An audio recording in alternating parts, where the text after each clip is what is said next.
In our current worldview, would Yahweh be in violation of the Disabilities Act? This Barry Phillips with 10-minute Torah, day 2 of Emor, to speak, that is to speak softly, entreatingly. Let's continue in Vayikra, Leviticus chapter 21, and let's go to verse 17 and following. Speak to Aaron, saying, no man of your offspring throughout their generations who has any defect is to draw near to bring the bread of his Elohim. For any man who has a defect is not to draw near, a man blind or one lame or disfigured or deformed, a man who has a broken foot or a broken hand, or who is a hunchback or a dwarf, or a man who has a defect in his eye or eczema or scab, or is a eunuch. No man among the offspring of Aaron the priest who has a defect is to come near to bring the offerings made by fire to Yahweh, for he has a defect. He does not come near to bring the bread of his Elohim. He does eat the bread of his Elohim, both the most set apart and the set apart. Only he does not go near the veil or approach the slaughter place, because he has a defect, lest he profanes my set apart places, for I am Yahweh who sets them apart.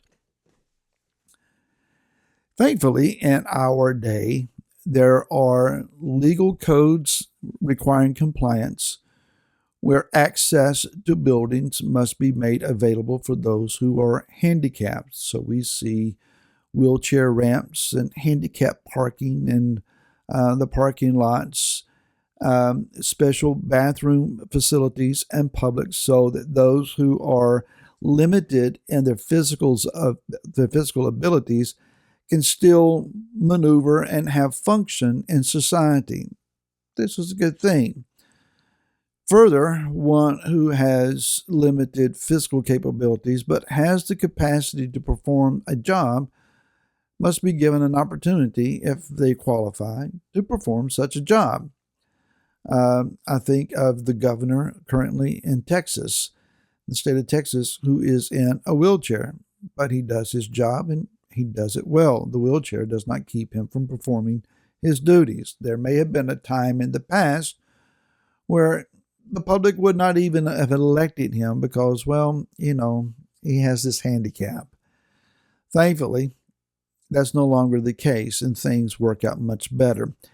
Now, in this situation, Yah is saying, if you have a disability, if you have a mar of the flesh, you're humped over, you have a problem, one hand is deformed, or an arm is shorter than the other, or you're blind, you're deaf, you're not allowed to function as a Kohen, as part of the Kohanim, the priesthood. You don't serve at the altar. And that does not mean that he does not love them or care for them or believe in them or have purposes for them. Rather, we see that Yah is just simply saying, my altar reflects me, and the way that it is served reflects me. And Yah is handicapped by nothing.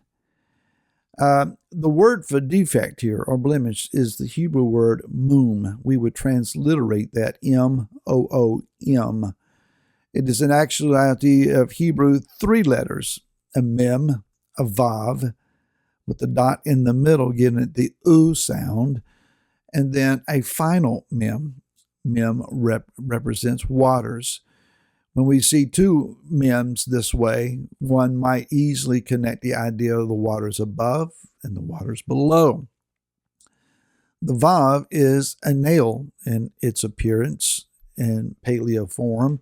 It's the idea of connecting or attaching or adding to. And so we could possibly see the adding or connecting of the waters above with the waters that are below. So what is wrong? Shouldn't these 2 waters be connected? In this sense, what we might be seeing is that the limitations, the pronounced limitations of the physical realm, the waters below, or trying to be connected to the waters above. And Yah says, no. Now, it's his prerogative. It's his house. It's his altar. It's his priesthood. It's his offerings. It's his worship. And Yah says, according to my prescription of what I prefer, what I desire, what I require, this is not to happen. Now, in today's politically correct thinking and the woke society that still, unfortunately, in many places has its root, the public would cry out, well, this is unfair, and we're going to sue. We're going to sue the Most High in the courts, and we're going to demand that all Levites, regardless of handicaps, have complete access to the Mishkan, because, well, it's not right to hurt them, hurt their feelings, and lessen them and their estimation of themselves. After all, everyone is indeed a winner, and disabilities should not prohibit anyone. That's man's thinking. Yah's thinking is, this is set apart ground. Remove your shoes. Be careful how you move before me. Stay focused on what you are doing. This is my worship. I am the Most High. And again, we might say, I have this uneasy feeling about this. It's just insensitive. Yah says they may not serve in the capacity as a priest before me, but I do not lessen their benefit. Matter of fact, as long as they are clean, that is, that they're not ritually unclean by some means, then they may partake of the bread that the priest brings home for the family. In other words, he esteems them and does not deny them the access to his table, to his altar, to the inner chambers of his presence. Yes, there are restrictions. And even those who have access there, if they are ritually unclean by some means, they're not permitted to serve either.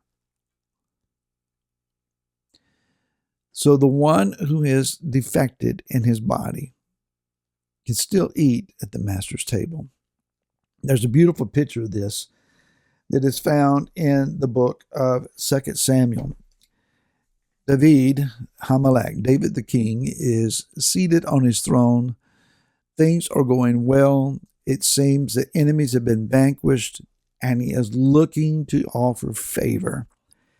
And he asked the question in 2 Samuel 9, verse 1, is there still anyone who is left of the house of Shaul that I might show him loving commitment because of Jehonatan? And he is told of Jehonatan having a son who is named Mephibosheth. He is lame in his feet, having been dropped as a child. And he is living in a place called Lo Debar. Now, we understand the word Debar meaning word, and that actually is the root of this word Debar. Lo meaning no. There is no word there. He is in a place without word. Another meaning of this is pasture. He's without access to a good place to graze or to grow or to be. And David shows mercy to him, brings him in. Mephibosheth is of the former dynasty. He's worthy of death because literally he is competitor for the throne. He falls on his face. David raises him back up and says, you're going to eat at the sovereign's table. The last verse says, in verse 13, and Mephibosheth was dwelling in Jerusalem, for he ate continually at the sovereign's table, and he was lame in both his feet. His handicap did not bar him from access to the king's table. What the king ate, he ate. You may feel limited, you may feel unqualified, you may be disqualified in some respects. But no matter that, you're still available. Yah will still make available to you his table. Come and dine. Come, buy without price, and Yah will take care of you. And I hope to see you again tomorrow. Until then, shalom.